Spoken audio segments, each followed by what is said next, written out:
One of the most extensively studied group of genes is the MYC proto-oncogene family. It is comprised of transcription factors that, when overexpressed, promote cell proliferation, cell adhesion, and apoptosis. In a recent study carried out at the University of Dundee, MYC activity in mice was studied in relation to the Notch pathway. Famous role for MYC is as an oncogene. So if MYC function goes wrong, it will almost undoubtedly lead to cancer in a variety of different tissue contexts.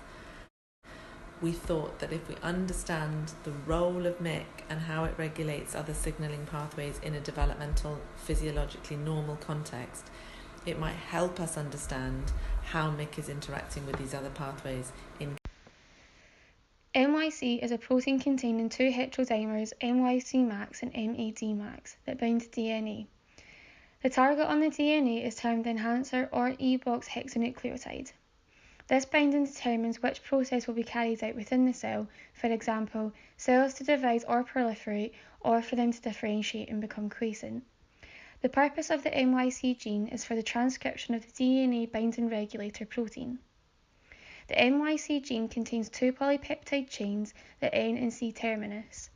The N terminus is responsible for trans-activating the residues, whereas the C terminus is in the form of a basic helix loop in the form of a leucine zip. The NYC gene is an oncogene, meaning that a mutation within the gene can lead to cancer, which is explained within the paper being studied. Notch signaling pathway is important in the development and homeostasis of organisms.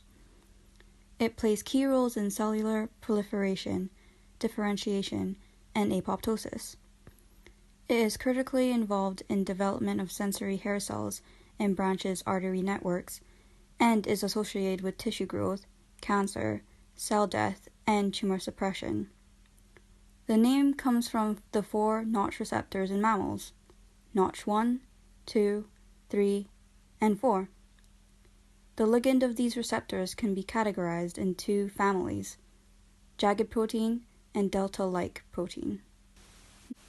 Since the pathway involves intercellular signaling interactions, this requires 2 types of cells: sending cells and receiving cells. The difference being that sending cells have more delta-like or jagged protein than Notch receptors, and vice versa for the receiving cells, having more Notch receptors than ligands. Now the Notch receptors have 3 components: an extracellular domain, where the DLL binds to, an intracellular domain, known as the NICD, and a transmembrane, which attaches both extra and intracellular domains together. The DLL is activated by a protein within the sending cell known as Mind-Bomb, which will ubiquinate the DLL. The now activated DLL of the sending cell will bind to the extracellular domain of the Notch receptor of the receiving cell in order to activate the pathway. Once activated, S2 cleavage occurs, where a protease known as ADAM cleaves the extracellular domain of the Notch receptor, dislodging it off of the receiving cell. Following is the S3 cleavage, where another protease known as the secretase gamma cleaves the NICD off of the transmembrane. NICD is now free within the cytosol to bind to a complex of proteins including CSL, MAM, and P300 in order to translocate into the nucleus for transcription of Notch target genes, where P300 acts as a histone acetylase. Once these target genes are expressed, NICD is downregulated through an E3 ubiquitin ligase known as FBW7. The FBW7 ubiquitinases the NICD, leading to the proteasomal degradation of NICD, resulting in the pathway to shut down. There were a number of limitations and challenges encountered by the research team when conducting the experiments. These include the number of mice that were available to use at the time of study. This was because the study relied on the mice being pregnant at the time. However, this was not always the case. Therefore, there was limited access to embryo tissue. There was also a lot of biological variation as the embryos were at different stages developmentally.